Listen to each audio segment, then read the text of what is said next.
Hey, She Slayers, and welcome to another episode of She Slays the Day podcast. I am your host, Dr. Lauryn Brunswick. So today's episode is actually a little different. It's me being interviewed by Spencer Dupré and Zach Thompson. I was on their podcast, the What Now podcast, a little over a month ago. And this is a really common thing that happens in the podcast world because you always need content. And so I'll go on another podcast and I'll be like, hey, that was really great. Can I have that? And so we're just swapping audios here. So you get to hear me being interviewed on them. We talk about some really awesome things, per usual. Otherwise, I wouldn't have asked for it. If it sucked, I would have been like, cool, you put this on your podcast and I am not going to put it on mine. But since it was a good conversation, I think there's lots of lessons that are to be learned. And, their stories are that, or, kind of what the What Now podcast is like they graduated, they're both pretty new-ish in practice, and so for a lot of our Chiro students or new startups, I think you're really going to enjoy what they're doing over there. Before we jump into that, though, so I'm going to recap my day at the zoo with my third grade daughter's class. So I don't get to chaperone very often. Like there's just a lot of things that I don't want to say don't get to do. I could obviously set my schedule differently. But like there's a lot of things that it ends up being Kirby's that parent. He's that parent. And so when I saw that they were going to the Minnesota Zoo, which is a 2-hour drive from here, I was like, it was on a Tuesday. I don't adjust patients on Tuesday. I was like, I can do this. I can make this happen. And Ty was so excited that I was going to be doing this. So I got my own seat on the bus, which was awesome. And I ended up just reading on my Kindle. Luckily, since y'all know what kind of books I read, okay, I just want to be very clear. I did not read a single SEX sign or part of a book on the bus. Okay. The book I'm in right now, there's very little spice, but it's very good. I'm still in the Everflame series for those that are following along. So no, I wasn't like reading smut on a third grade bus, just to be clear. So we get there and I'm with my daughter and 3 other kids. And it's just funny. Like, I just think that children are hilarious. So at one point, we were looking at a moose and this girl goes, I'm pretty sure my family's trained mooses or moose. I think, I don't know what she said. And I was like, huh? Really? And she's like, yeah, they trained animals. So they probably trained moose. And I'm like, that's quite the assumption, Sarah. That wasn't her name. Like, because your family probably trained dogs. I think she said her grandma. I was like, did your grandma train dogs? She's like, yeah, but they probably trained moose too. And I was like, I hate to break this to you, honey, but probably not. Probably not. Different kid. We were talking about, so we're in Minneapolis and a plane's going overhead and Ty says like, oh, we're going to be on a plane soon. And I said like, yeah, we're going to Washington DC in like a month for a family trip. And this girl goes, my grandma's traveled all over the world. And I was like, wow, that's really cool. I bet she's seen some cool things. And she goes, yeah, I'm pretty sure that she was where you said you're going soon and she didn't like it and she left. That's a sick burn, kid. That's a sick burn. Like, okay. Okay. Cool, cool, cool. But in case you're wondering, is what kind of a chaperone or just like person I am, like, am I just like a sweet, kind, like, oh, no. If you thought that's what kind, so we're towards the end of the day. This one kid keeps like not running away, but is always like 100 feet ahead of us, which is not what you're supposed to do. You're not supposed to lose someone else's kid. Like 7 or 8 times, I've been like, dude, Emily, you gotta stick with us, okay, honey? We've made it through this day so far, and we're getting on the bus in a half hour, and I really don't want to lose you at the end. And this other girl goes, can I sit with you on the bus on the way home? And I said, absolutely not. Just like with no hesitation, no like, oh, that's sweet, but probably it's best if you sit where you sat on. Nope. I'm just like, absolutely not. Nope. Mm-mm. Like, I ain't giving up my seat. I don't even really want to sit like next. I mean, I'm not saying I don't want to sit next to my daughter. She did end up coming over and like my daughter falling asleep on me for like an hour of the ride home. And it was the greatest thing in the world. But it wouldn't have happened if this other chick was sitting by me. So it's just funny. And like, but I think there's always those kids, like, and I'm wondering if my kids are ever those kids to other people. Like they're just like kind of like Klingons, like, you're my mom now.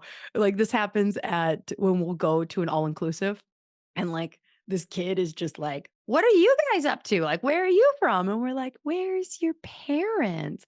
Oh, and it's almost always this is a sad thing. I didn't mean to like get here, but it's like most of the time those Klingon kids is like they're like, "Oh, my parents aren't here. I'm here with my grandma. She's back in the room." And you're just like, "Okay, okay, yep. Yes, we will be your adoptive parents in this moment," type of thing. So, yeah, I don't know. That's just those are my takeaways from the zoo. It was great.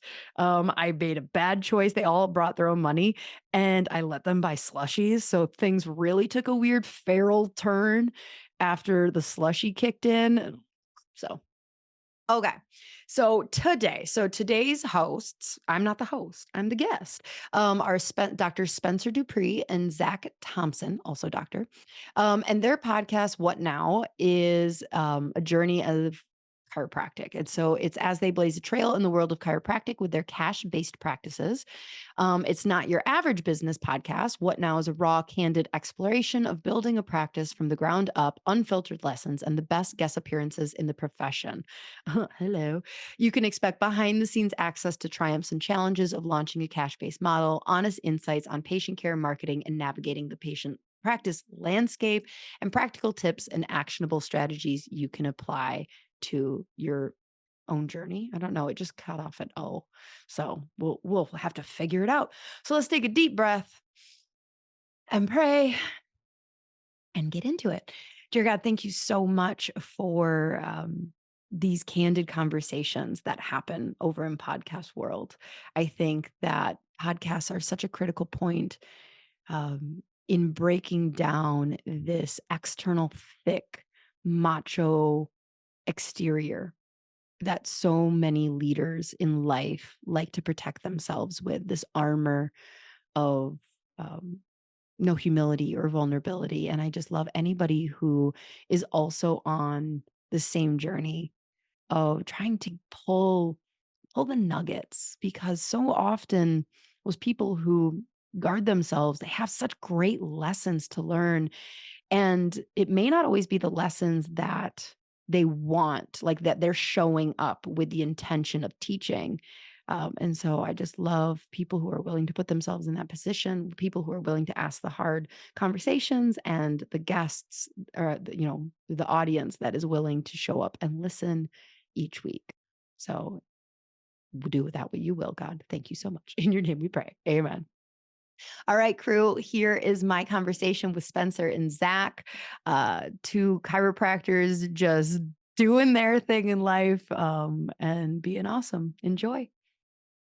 And so, Dr. Lauryn, thanks for coming on the What Now podcast. How are you doing Yeah, today? thanks for having me. I like the way you do that like intro thing. I like Thank that. you. We don't plan it. We just kind of let it rip. So Yeah. we like it too whenever it works for us. So, but anyway, Dr. Lauren, what's up? Why don't you tell everybody a little bit about? I think one of the biggest things that I wanted to hear about you is like kind of your story about why you started She Slays the Day, Mm. and kind of like what the whole purpose behind the name is for, and like what's your whole mission like with the podcast? Because to my knowledge, like you're one of the biggest chiropractic podcasts out there, and definitely one of the most valuable. So. Tell everybody a little bit about your show. Well, the funny thing about podcasts is by chiropractors is that you can never trust any of the numbers. So, like, as far as I'll tell you, it's the biggest one, right? Like, That's right. there's Absolutely. a bunch of chiropractors who brag about their numbers and then they start a podcast and they're like, it's amazing. I see 1 million a week. Um, so I had been in practice for 5, 6 years, started coaching in or like not for Epic, but just like joined Epic. Mhm. And at that time, there were just some like amazing people in there, like Tony Ebel, Denisa Weber, Elise Rigney, Christy Wick, Jake Granocker. I mean, just like some amazing chiros. They really helped clean up my systems and procedures. I grew massively. I mean, I was pretty big up until that point, like high volume. And then we just went all cash. We went from like 80% cash, or sorry, 80% insurance to 99% cash. Wow. Started using the scanner and then just exploded even more. And then I started after a couple of years coaching for them, Nice. unpaid, but just like running Zoom calls and helping other chiropractors. And I really loved that strategy component of just problem solving. My brain loves brainstorming about the smallest to biggest thing of just, even if I have no experience in it, just thinking about like, what if you did this or what if you did that? And so then kind of just time went on and I needed to something different and I felt pulled like I just needed to step away. So I left Epic without really knowing what was going to be next. And I am a distance runner. And where I get some of my best ideas is when I'm like running. And so Mhm. for like the month following leaving Epic, I would come home and my husband's has a degree in consulting and finance and marketing. And he runs all of our businesses now, but he used to be corporate consultant. So I'd come home and I'd be like, okay, what if we did this? And he's like, mm-hmm. And he's learned through like marriage therapy and books and stuff not to like immediately like poke holes in my ideas because I have a lot that he just learned to kind of like let them ride out, let it see if it sticks. So there's like 5, 6 ideas over the month that they didn't really stick. And one day I came home and I was like, okay, so what if we have a podcast where people write in their problems and I Mm. just say my advice on it. And so he was like, interesting. All right. Just kind of waiting to see if it sticks because this is 2019. Everybody's starting a podcast. And it did stick. And so as far as the name goes, I'm the only she. Like, I'm like, gosh, I really, now that we're 5 years in, I hate that the word she is in there because we do have like probably somewhere around 20%, maybe more of a male audience. And I really don't identify as a coach just for females. Like, I really don't. The more I get into this realm of helping chiropractors, the more the advice is universal. Mhm. So I guess I'm the she that is slaying the day. So there wasn't really a ton of thought except for like, oh, that's fun. And then we started it right out of the gate. We had 1,000 downloads the first week, which is really rare within chiropractic. I had already agreed like publicly that I was going to start this. I had started the Instagram for it like a month before the first episode released. And so I'd already committed like, all right, June 6th is the first episode. And in that like time, I realized that the average podcast gets like 136 downloads. And I was like, oh, hell no. No, I'm not gonna do this if that is all it's gonna do. So luckily, it's been really successful because if at any point I'd been like, my like ADHD brain would have moved on. So we're on like episode 253 or something like that.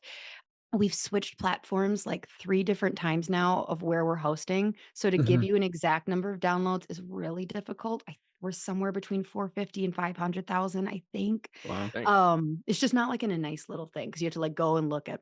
So it's okay. Like it's not like huge, but it's enough validation that I keep going and I get to it. I think as you guys can relate, it opens up doors for conversations with Mhm. people that Yeah. you normally wouldn't get to spend an hour talking to. And so Yep. just the guests and the conversations, I'm really and like what I didn't want for it was another because like sometimes we solve people's problems and sometimes we talk about shit I want to talk about. I just didn't want another podcast that was like, all right, here are the 10 questions we're going to ask you. Mhm. And they were all the same questions that every guest asked. Like I wanted it to just feel more conversational. Like one of the hardest things that I've had, and I'm sure you guys have experienced this, is when you get like a really experienced speaker Mhm. and they're just like hitting their keynotes. And you're just like, I won't make you drop names or anything like that. But it's just like, you almost have to like get them like to get Yeah. off their like speaking points so you Mhm. can have conversation. I think So, that's I think on that point, that's something Spencer and I have both done our best to do, especially we call it our Dolo cast where it's just he and I. So it's not solo, but Dolo. Um, but we try to be as transparent as possible. And I feel like that's something mhm. you also do a great job of, especially in chiropractic where it's, people say like, oh, I'm doing 500 visits a week. And then like, that's all you hear from them. Like, you don't know what's their systems or what their day one or their day two or what they're doing for marketing and these type of things. And it's like, I get that you're 500 a week and I probably should listen to you, but you're not giving me anything else to listen to about. Yeah. And Another big so, thing is like sharing. Like people mm, they don't love to share like kind of while they're going through something. Yep. mhm, It's just much more like, oh, I used to have that problem, but now I've fixed it. I'm a master at that. Yeah. That's I'm the been what's best. been really cool about our show is because we've done it like week to week, and I mean we started really right whenever we started up, and we really have had no idea what we're doing, and we're still figuring it out, and so it's been really cool for me to go and listen back to ourself, like, and how the tone of your voice changes, the cadence in which you talk, the way that you communicate, the conviction in which you speak kind of grows as you grow. Like, Mhm. my question for you, like in that, is how do you feel like your practice has influenced your podcast? And then how do you feel like your podcast has influenced your practice? Because I know for me, like they go kind of hand in hand, like, because I do this just because I love it. I do both of them because I think they're fun and they're good add like to my life. I would say that the podcast is almost that living documentary, kind of like you guys described mhm, yours, where if you look back on episodes, like you can totally tell what kind of issues I'm trying to solve personally and professionally. Like it'd be like, oh, okay. So like right now she is having that midlife crisis about this, or so is just that whatever is going on in the practice, that's where conversations or questions will start to go because it's like free coaching and therapy. mhm, Yeah. Like, you're just like, "This is my podcast now, so I get to ask the questions, and I'm gonna ask the questions that pop up in my head, and the questions that pop up in my head are probably something I wanna know the answer to." And just like they say in school, right? Like if you feel like you have the question, there's probably three or four other people in the room that have the question, especially in chiropractic with your reach having 400 to 500,000 downloads. Like I guarantee you 500,000 people have had very similar questions that Right, you've somebody's had. got That's, it. yeah. And And I'm not afraid to look stupid. Like, that's something I know.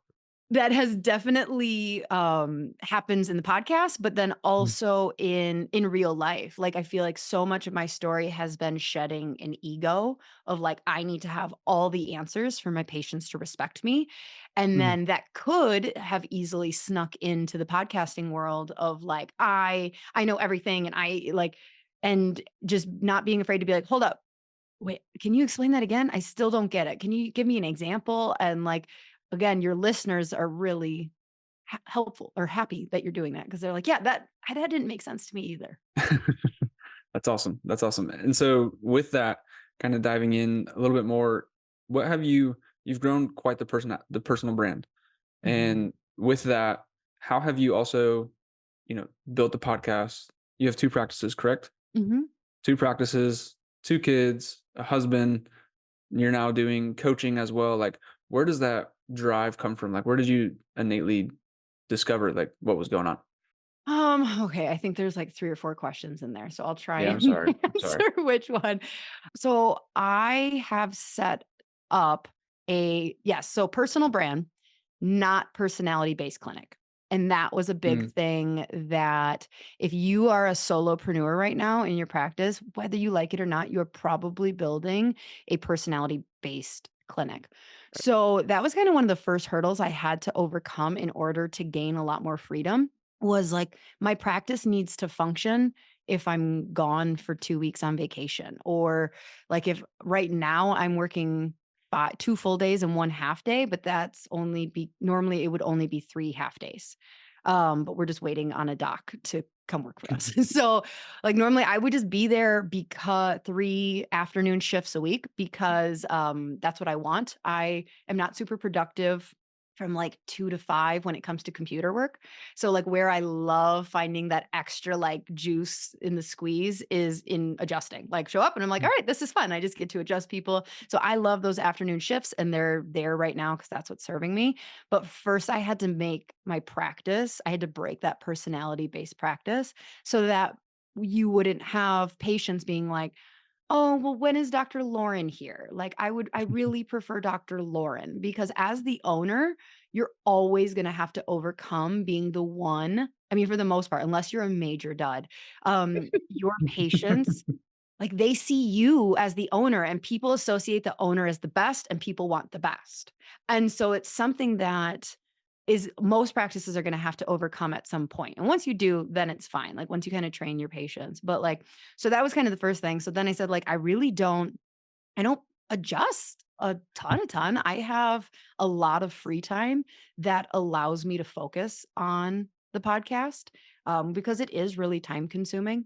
But, Yep. you know, it's just finding that what fuels me. So if the podcast wasn't a creative outlet for me, and even with all the validation in the world, if it didn't soothe a part of my personality and my creative outlet and only drained me, I wouldn't keep doing it. And so, like, when you're talking about, like, I think there was another question in there that was kind of like, how are you balancing it all? Yeah. Each one fills a different Mm. void. It's like a different hobby. My personality is also the type, I'm an Enneagram 3, and Um, we turn hobbies into side hustles. Yep. So like it's like a yeah. legit personality flaw It's the that greatest and worst thing in the world. absolutely. So like that's where I feel for some people who might look at and Enneagram threes aren't like the best Enneagram, but like I I think don't What's know. your what's your They're wing? up there.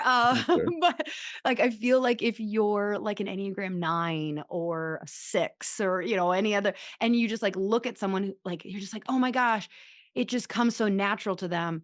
It kind of does. Like just like my husband is a 9 and his meditation and his like ability to not deal with anxiety and overthink things. Like I look at that, I'm just like jealous, but it's does like there's he just certain things that come natural. does he have a voice in his head? This is something I recently found out is that 30% Oh of yeah. the population does not have a voice in their head. I have yet What? to yeah, no. Yeah. And some There's people people can't that don't see have things. So when yes, he definitely has a voice in his head. Yeah, okay. because somebody who doesn't have a voice in their head, I'm like, well, you don't count.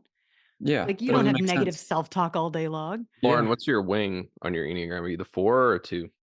2 unless I'm drinking, and then I wing You're a 4 4. hard. Nice. Nice. Nobody understands my plight. Yeah. But I'm a otherwise I'm a 2. 4, wing 3. So You're I get 4. that's me. Yeah. Okay, So wait. So tell me once you about the spend whole time in this no emotion. voice in the head thing. That's really more I And feel like some people can't see things, Zach. Did you know that? Like they're like blind or Like, so if I say picture an apple, oh, some people literally cannot. really? Yeah. Even that's though they've crazy. seen an apple. Even though they've seen an apple. They just can't like no mental imagery. Right. So like reading a fictional book has got to Yeah, be boring as fuck. yeah, you can't do that. Okay, wait. No. So then if you can see and you can hear voices. Okay, so in chiropractic, like do you ever like feel like someone else's tension before you even touch them? Like do you ever like is Oh that a yeah. thing for you? Yeah. Okay, Oh yeah. so then I know some people say like, "Oh yeah, like emotions have like a taste like or something like that." So like Mm. so do you think that like we have internal senses that we can all tap into and like you have one that's heightened or I don't know if everybody has it. I definitely didn't start. So I don't have a taste or colors or anything like that. But on days where I am really tuned in, which is every day because I'm the best chiropractor in the world. that's right. No, A lot of there are days. just certain days. I don't know if it's something the moon is doing or how close to my adjustment I am or how The close I am eclipse to my coming up. it's just like messages just come through and I've learned to kind of trust them. It's not like an audible thing, Mhm. but it will just be like, "Are you pregnant?" And then I've had multiple people be like, "No." And I'm like, oh, okay. I wonder if you're getting your period. And they're like, yeah, I'm Next supposed week. to get it. And then their next visit, they're like, bitch, I was pregnant. How Yeah. did you know? And I was Yeah. like, I literally don't know. Sorry, my dog is like getting up from under my desk. I literally don't know. I couldn't do it for the first 8 years in practice. I found out my dad has erectile dysfunction through this unfortunate thing. That's Like, weird. it's unfortunate. Yeah, right. But That's I was tough. just like, I'm like, Dad, shoot. And I was like, like just messages come through whether you want them or not. Yeah. Do you feel like that How have happens you in business too? Sorry to cut you off, Zach. That was my question. Darn it. What was your question? I didn't hear it. Do you Like feel with like that you get that same intuition. intuition in business? Um, it's different. It's very, very different. How It so? is so like with the messaging with patients, it's like a thought bubble that pops in very much in my head. That's like, wait, what? Did I just like think that? Is that my thought or is that their Hmm. thought?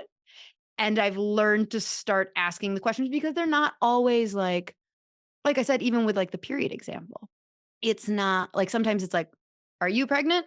And they're like, no, I just got my period today. And it's like, oh, okay. I was picking up on your Something hormonal. ovaries or Yeah, something, yeah. but with the business stuff, that comes from the gut. So I am a Hmm. very gut centered person, where I almost have to get out of my head and like my head will perseverate and almost confuse me more. Whereas like leading with like, this is the decision that I think we need to make. Yeah.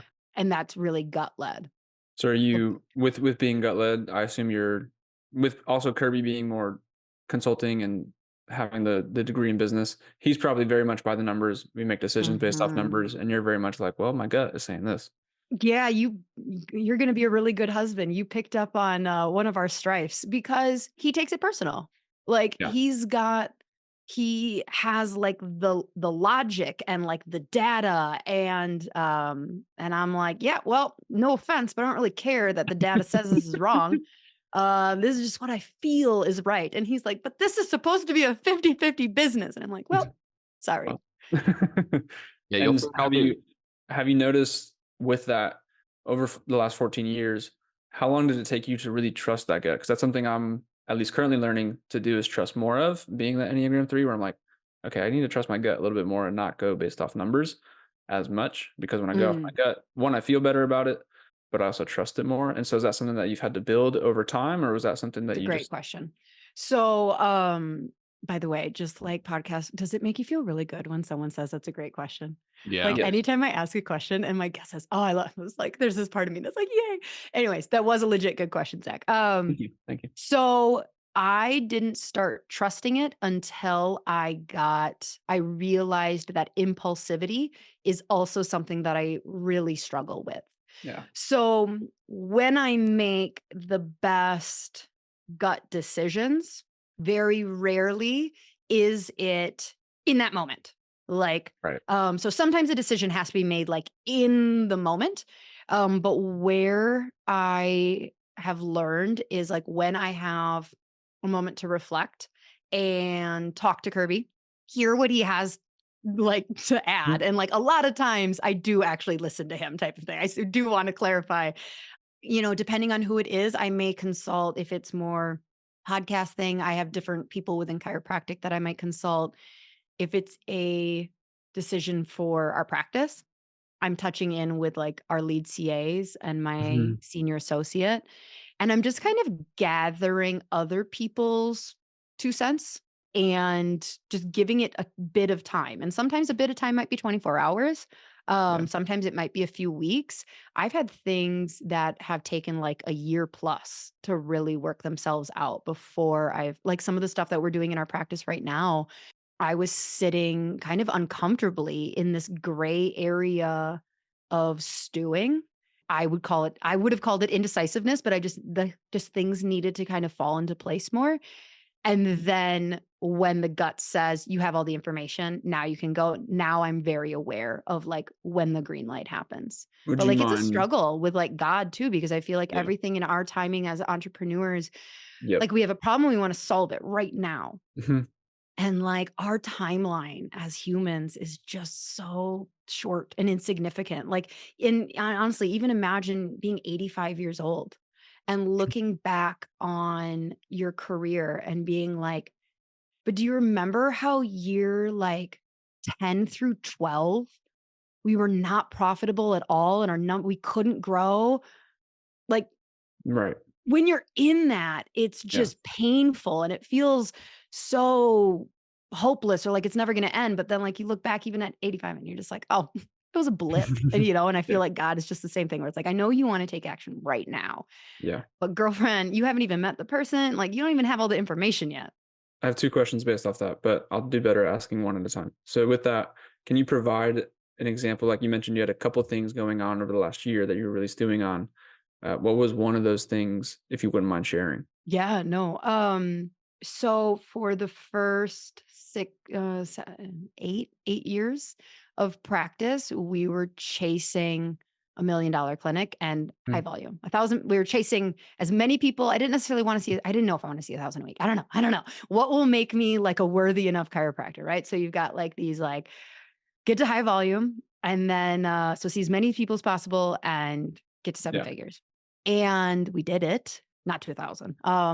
We got to a point where we were like 703 clinics and 4 chiros, and we were past the $1 million mark. And I was kind of exhausted. Like, so up until that point, everything was on duplicating. So it was like, all right, and these are fake numbers, so I don't really know if they make sense. But like, let's say we were seeing 200 a week and bringing in 400,000. I don't know.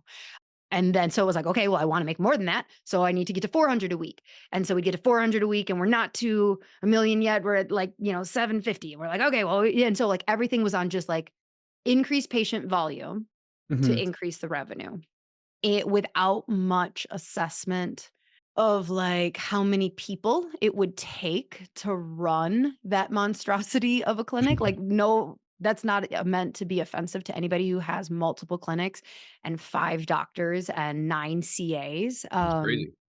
It's a That's lot. like 100 employees. Like that's not really a small It's business at that it's a point. lot. Yeah. Like we had so many employees that we needed an employee for HR.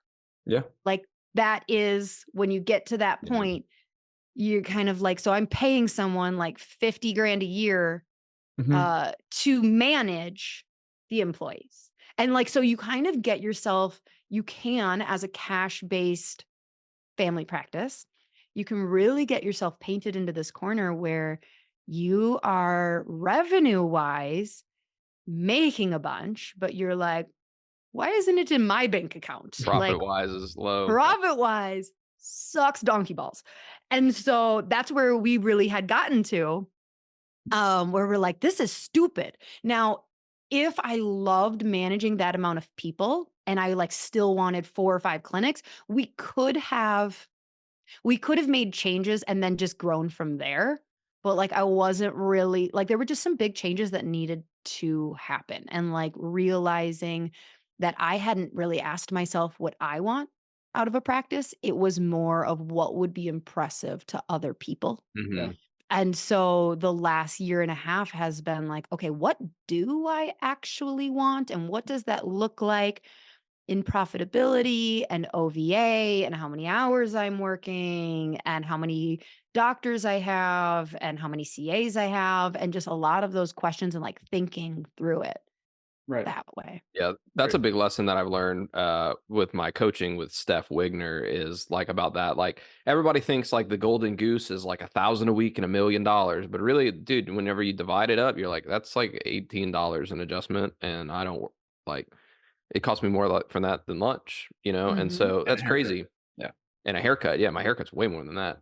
But yeah, so I mean, I think that's like such a good thing is that and us being like so young, we talk to a lot of people who are right coming out of school and they are always like, I just want to be crazy successful. Like I have to open my doors seeing 200 a week. And it's like, dude, what do you want? Like, do you want Mhm. that? Do you know what it takes to do that? Have you talked to somebody who've done those things? But I'm glad that you shared that with us because my question for you is with staffing and like hiring people, because this is something Zach and I just kind of went through together in the past week. How are you Yeah. Are you using your head, your heart, your gut? Because you don't want to build a personality-based business, but it does take certain personalities to run your business. And so what does it like that look like? How are you like bringing people onto the team, like feeling people out, like all those kind of things? That is a very timely question because I mean, we've hired a lot of CAs. And just so you guys, because when did you guys graduate?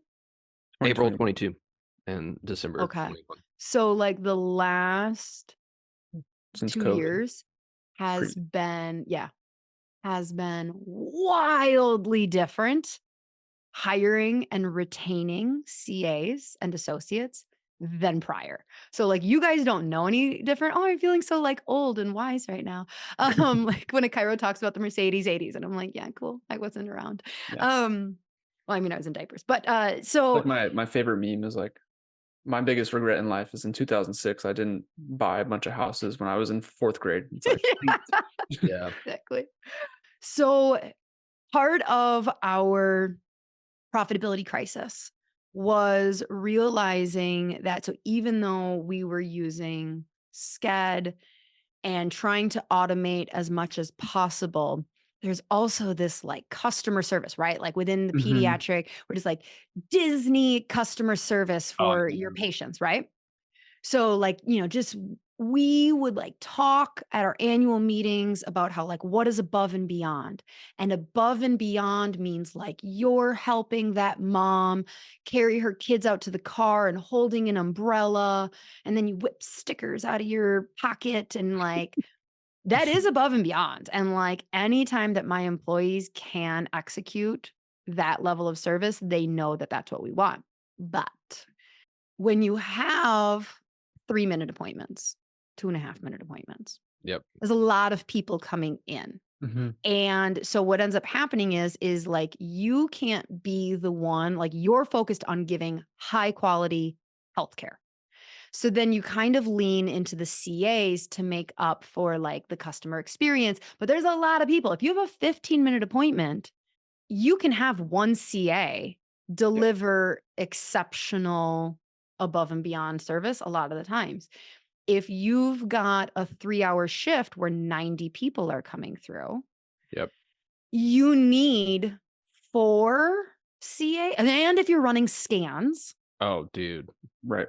I know. and if you are doing social media and like trying to capture moments, and if you're so for a while, our one of our CAs communicate scans because we're understaffed for doctors, and so like just normal progress scans.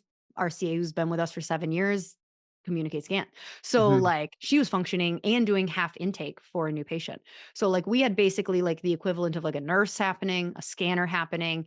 So like really on our busiest shift when we had 5 CAs Wow. for that to work really well and 3 doctors. And that was just a lot. It's just a lot. And so like kind of going like, okay, well, how do how do we function without needing that? That's going to be different for each clinic. And I always want above and beyond, but sometimes above and beyond means that you are overstaffed profitability wise. Yep. Mm. Like for you to be, and I hate that. And I know there are certain chiros that are like, no, no, no. But like you have to be overstaffed in order to have that high volume clinic be Disney.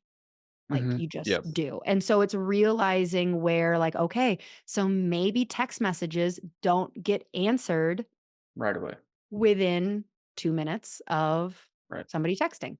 Maybe the voicemail says we are serving patients and we will check your messages at the end of shift and get back to you before we leave for the day. If you're a new patient, like request an appointment on our website. Like so it's just trying to figure out like the where you can cut corners because that's Mhm. what it is like Yeah. kind of going like, well, it's not ideal for someone to call your business and get a voicemail and not get if that's a new patient, Yeah. you should have somebody right then and there. And a Well, quality new patient phone call can be 10 to 20 minutes long. yep. Yep. Yep. So Mhm. you're sacrificing that new patient phone call maybe because you don't have someone who can spend 20 minutes away from the desk in a high volume shift. So it's just like, it's just thinking about it differently. And it's just like, what is the most important and how do you move the pieces around? And then how do you help facilitate those voids? Right. Yeah, I think you have to get like really clear on what you want out of your office and then say, okay, well then here's what I want. This is my bus and this is how many seats are on my bus and these are the people I need to sit in these seats. And Oh then yeah, that was the question, the answer to your question where I came full circle. yeah. Is you can only, so from a profitability standpoint, you only have so many CAs that it makes sense from a profitability standpoint. Yep. So they need to be high level employees. And I've Right. made the problem in the past of like, well, this person's into numbers, so they'll be good at this. And this person's just a smiling face, so they can do this. You need multifunctional, high level employees. And sometimes they take a while to find. So Yeah. sorry, that was the actual answer, getting around full circle to your question. Yeah. No, I really wanted to hear your perspective just because I have a girl, Logan, our office manager. She's absolutely phenomenal. She dropped out of college to work in my office, and I'm trying to give her that like college level experience of like investment and learning. And we're starting to like climb up closer to that 300 number. And so we're like, okay, well, we're going to need somebody else. And then my other CA, she's my virtual assistant. She worked part-time for us, but she's pregnant with her fourth kid. And so she's like, she was already only working 6 hours a week. And she's like, hey, I need to reduce like my responsibility and stuff, but I still want to be useful. Like, I don't want to like all of those things. And so I'm like, well, Hard to be uh, useful in less than 6 hours a week. But anyways, I know exactly. Right. And so it's like, you she can doesn't do a listen to lot the of, podcast, hopefully. yeah, you can do a lot of things. And so I was like, well, we need to like we just need to have a system and we need to have clear cut expectations. So everybody is because we only have that's what I said too. Like we only have so many seats on the bus, right? The bus is going to keep moving and your stop might just be this stop. And so then Zach and I have had that conversation. I know Zach has a lot of things that he's maybe wanting to talk about, but Not necessarily. I want to focus while we have Lauren on, but I had my intuition. I'm learning very similar because I've been stewing on a staffing thing for the last like 6 months and finally made the decision. And amazing, my Sunday scaries and like my anxiety on Sunday nights and Monday mornings was absent for the first time in 6 months. And I couldn't figure out what it was. It didn't matter if we had 10 new patients on the books, if we had a record week, if I was going on vacation, which I haven't done. But anyways, like it didn't matter what was going on. I just had like this immense anxiety, and it was Why did you have the anxiety? So like in hindsight, what was it? the energy of one of our staff on Mondays is like So she had to palpable. go. She had to go. Yeah. hey, And good for you. I didn't know that that changed. Yeah. I'm proud of Yeah. you for having that conversation. yeah, so had to have Did she quit or did you no. have to let So her go? it's actually he. So he's my Oh, my first, sorry. How no, you're sexist fine. of me. Most people assume. He slays the Um, name. and but he was my first CA. He's been with us since like we were seeing 50 a week. And my coach Ron Ryder is very much like your CA at 50 to 100 a week is probably not the same CA at 300. And he's also trying to start his own business, and so like it's a catering business, and so they're bumping Friday to Sunday, so he's not getting that rest that he's needing. And I finally just had like a sit down conversation of like, hey man, like we're stuck and I'm not blaming you. I've also been doing other things and like, no, I can be doing my part. But like every Monday I come in and it's like my least favorite day. When Mondays used to be like, I was like, I'm the weird guy who's like loves Mondays, kind of hates Saturday, Sundays. But I'm like, what's going on? And it was because anytime I would come in, it's like, oh, I'm just not feeling good, or like long weekend, tired. And so I'm like, what's going on? And we had this conversation. He's like, I've been feeling the same way for about 6 months. And like, I'm very committed to you and I want to stay here. But I also know like if it's my time to go, it's my time to go. So I didn't necessarily like fire him on the spot. I mean, it sounds like he resigned. He kind of did. So It was a great conversation on both ends. Yeah, it was really, I was very impressed. I hate confrontation. Did he collect unemployment? No, he's still working. For So you? yeah. Oh, this is awkward. Yeah. So Alright, he's well, if gonna you want to have I'm also very good at getting patient or employees who are quietly quitting, basically, to just quit yeah. through That was kind candor and conversation. So yeah. So I don't know if he was necessarily quietly quitting because again, he's my first employee, and so I'm like, I don't necessarily know what that looks like. I felt like his effort in some instances, but there hasn't been that growth. So that's something I've been working through. And so I've been, yeah, he's going to leave within the next month, and then we'll have 2 CAs Cool. again. That sounds like entrepreneurship in a nutshell of like, Yeah. that was a thing that you had to deal with and Yeah. figure out how to navigate. Mhm. And you're going to have to figure out how to navigate that Again. probably 10 to 50 more times in the rest of your career. Like Yeah. it's, Yeah. you know, What would, with that, like, what is something you mentioned when you're 85 and you're looking back and you're like, why did I spend so much time spewing over this, or, really thinking I was down in the dumps? When you first started 14 years ago, in those first 1 to 3 years, what are some things you spent a lot of time on that looking back, you're like, that really wasn't that important? insurance. We I agree. was fully a We agree. network. I Mm, mean, I really, my heart smiled when you guys, before we started recording, and you're talking about how you guys have these weekly conversations, with talking to each other. And I had that startup buddy, right? She was down in La Crosse. I remember, we had 6 people on the schedule for the day. And so we're like trying to fill out this damn Medicare application. And we're like, God. what does line 17B even mean? Like, oh yeah, insurance. There are some horror stories of being a network with insurance. That's for sure. So that's my honest answer is the first okay. 3 years, insurance navigated, or it dictated how we practiced, how care plans got communicated or lack thereof. I also, during that time, though, keep in mind, I didn't come from a super principled Right. school. Yep. So I didn't realize the incongruency because, like, Lauryn as the chiropractor that I would Mm, become was not who I graduated as. I didn't graduate with, like, oh man, I'm not a principled chiropractor. And I'm not saying they're not, or whoever, I'm just saying, like, I didn't know that there was this like battle within our profession of like chiropractors who use the word subluxation or not, and like this, that. So like I was just head down, like I need to start my practice and I need to make some money. And I'm of course going to take insurance. hmm And That's what just you saw like, everyone else do. Yeah. mm-hmm. Nice. Uh, That's actually like a really great segue. I have this like really big question that I was talking to with my office manager Logan. But you mentioned like, when I first started, I didn't know Lauren, the chiropractor, who I was to become.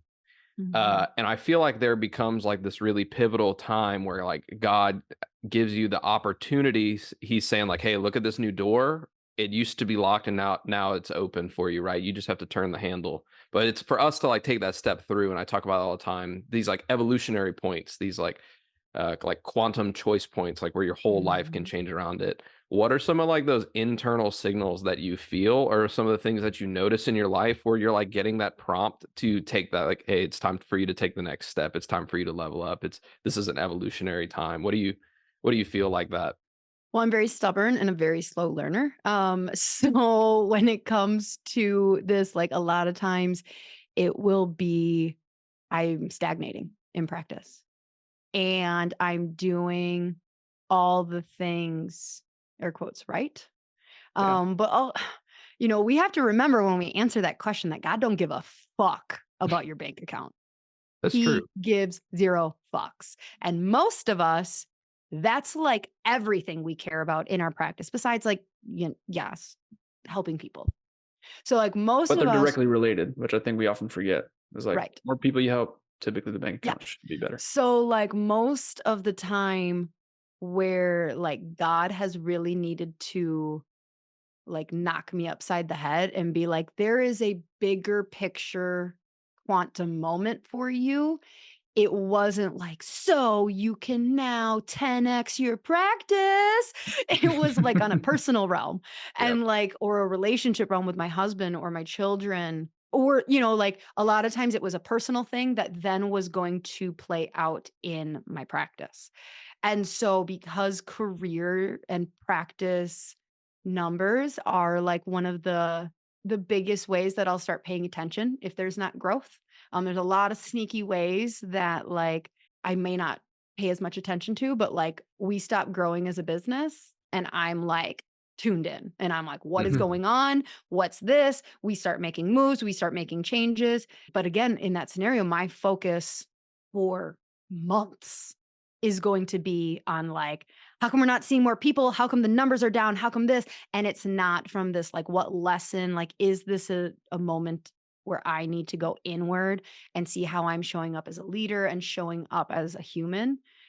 So it just takes me, I feel, a little bit longer for me to make some of those quantum shifts because I keep it very like business focused. And then I'm like, okay. And then, and I would love to say, again, I would love to say that every time I've had one of these, there's been massive growth financially on Yep. the other side.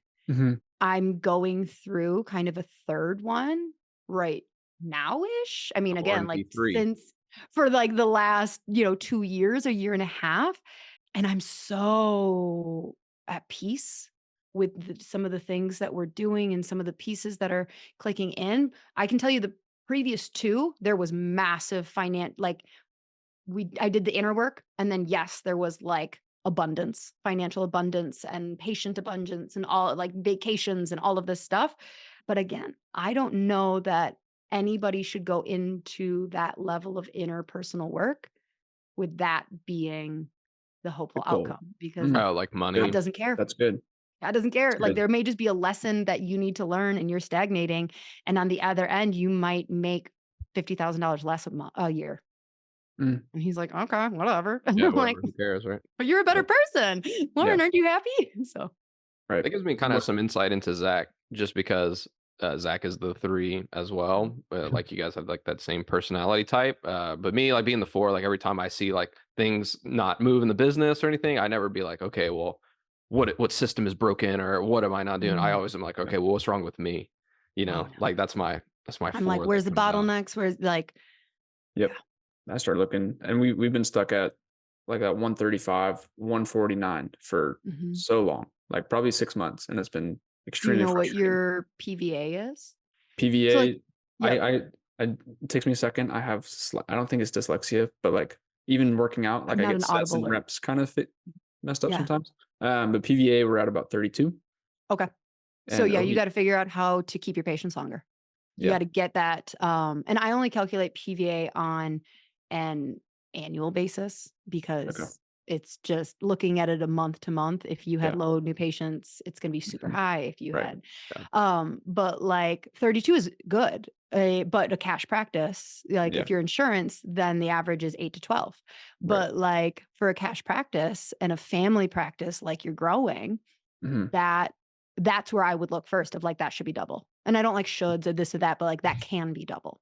Yeah. And that gets you off of that needing that new patient, so like really when you're looking at growth, you're looking at retention and new patients. That's Yeah. great. And it's probably one of those. Yeah. Are you gonna be at Denise's like retention summit with Chiron Intensive? Elise's. Elise. Denise is gonna be Denise is there. gonna be there. Yeah. Yeah, Denise. Yes. But it's at Denise's office, correct? Is it at Denise's office? I No, don't know if maybe it's not. at Denise's office as much as it's a place Denise recommended. Ah, gotcha. Yeah, my fiance used to work with Denise. She was her like associate. So Denise is like my fairy god. Oh, you're oh, okay. Yeah, Yeah, chiropractic is such a small world. yeah. We called it. Yeah, Denise is like our fairy godmother. We're getting married at her lake house Mm, in a week, and so these are all my favorite people. These are, like, all my favorite people in the world. These are all my friends now. Like, yeah, that's so cool. How do you feel like your like personal life has changed like as your practice has grown? Like because I feel like Zach and I like as we like are climbing up like into these new levels, like you stop hanging around like all the people you hung out in school and like you just start like getting more on like this train, especially in the peds world. I feel like the peds world is like really small, especially like the cash peds world. And mhm. so like everybody kind of knows each other. And I think it's cool. How do you feel like your personal life has like developed as a result of, chiropractic? I have it's harder to be and this might just be more my personality as I continue to really hone in my purpose and, like, where I wanna spend my time, invest my time, is I'm finding it's harder to find local just, like, random people that I can grab coffee with in my town. It's like you just hit up against as this, like, not high volume, like just this like super achiever growth mindset. Yeah, this mentality of like, I want my relationship with my spouse to be incredible. And I want to 10x my practice, but I also want to invest in real estate, but I also want to make sure that I'm pouring out my message into previous, like all of this stuff. And then also, of course, I didn't freaking vaccinate. No, I didn't run to like the doctor because I thought my kid had a sinus infection. Like, no, I adjusted them. Like, you just like hit up against all these barriers, like, so Mhm. there's people at my church that I feel like I can communicate with, but like nobody that I'm like, okay, but how does God help a super high achiever? Like talking to them about some of those things that I struggle with, like Mhm. dealing there, or like talking to moms that are just like, I just want to stay at home with my kid. And I was like, oh God, so it's just the more you adult, the more you really find out who you are. Mhm. And then it's like, you just feel kind of lonely. Just Yeah. really feel lonely of like, now all of a sudden, where are my people isn't like, where are the people I spend 9 to 5 sitting and studying Right. Nat and Phys at this school with, who also love rugby and love drinking on the weekends? Like, that's college, right?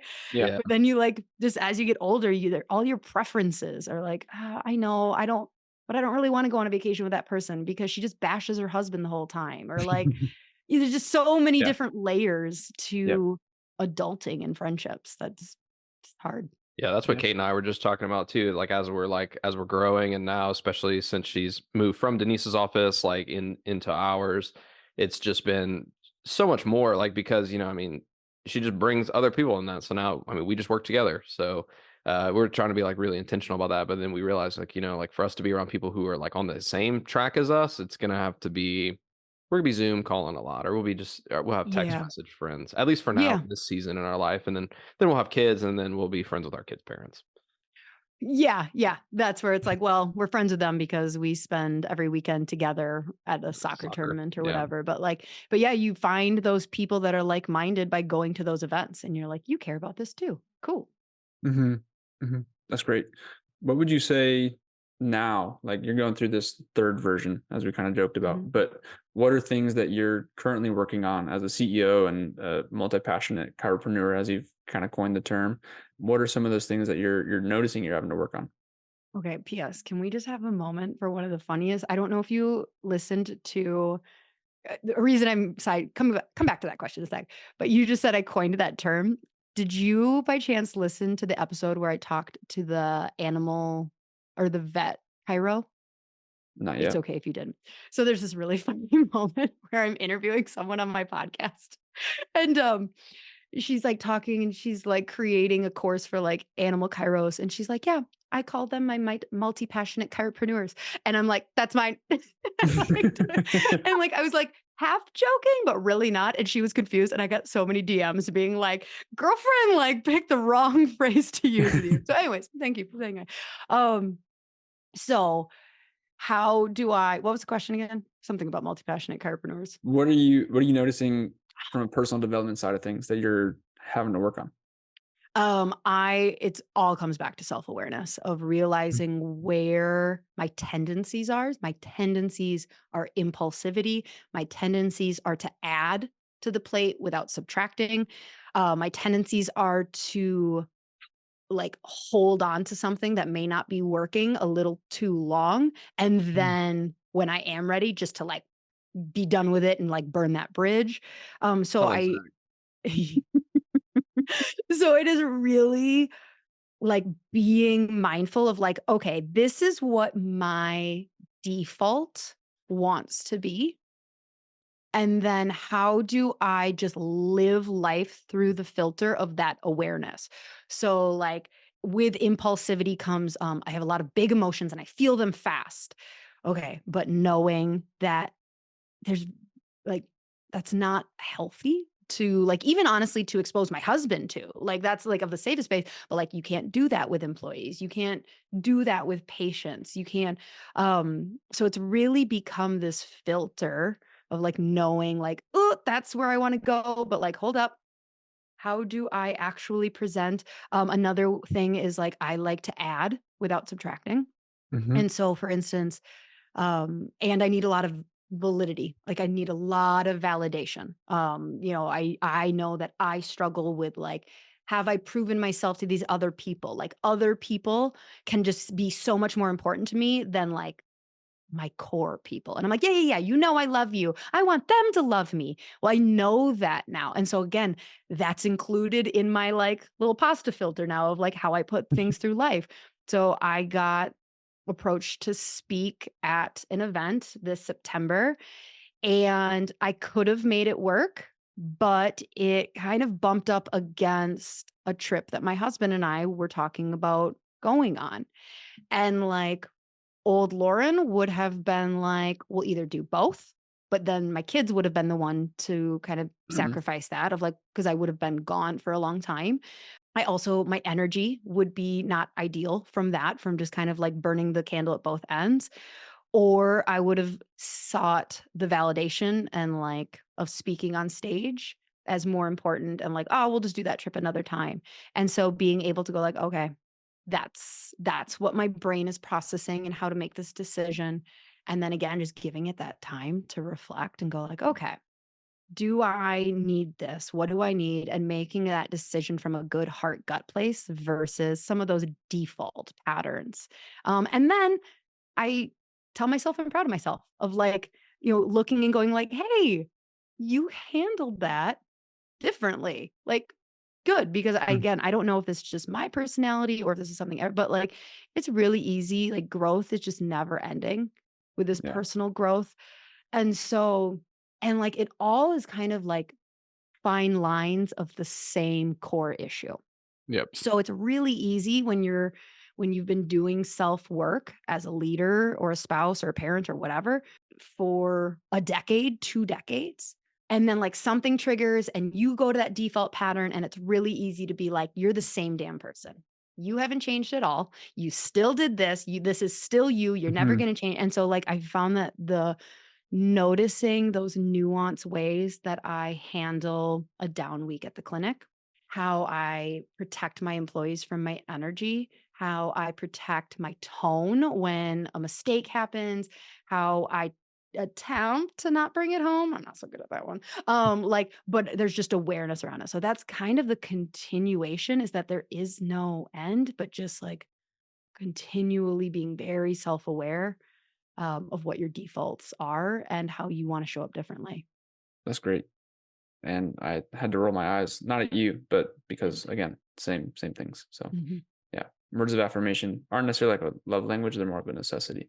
So Unless it's from somebody that you already know that they love you, and then you're like, I don't need that. yeah, like if Morgan, and she'll listen to this because she loves you, but it's also like she tells me like you're doing a great job. I'm like, yeah, okay, but Yeah. I didn't hear that from you.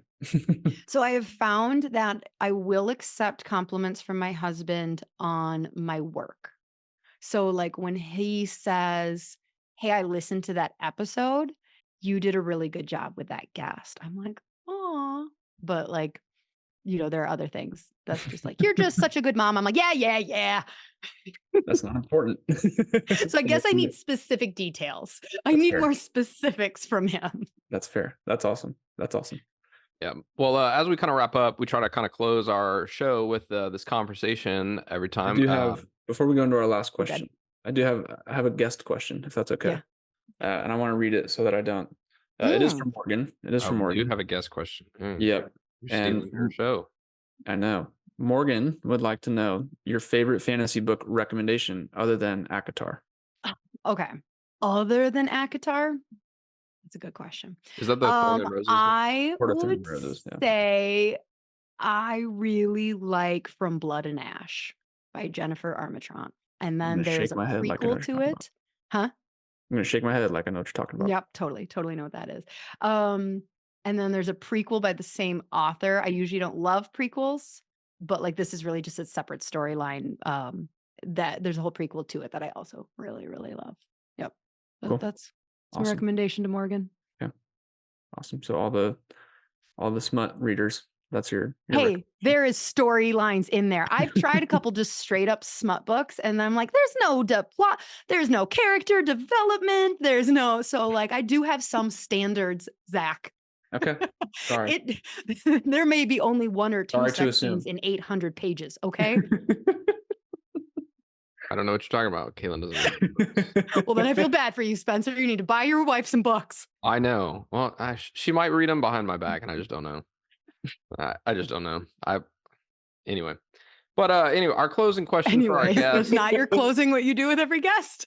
No. Our closing question is always, what now? So what's next? What can we expect from She Slays the Day coming up in the future, and what can we be excited to look forward to for you?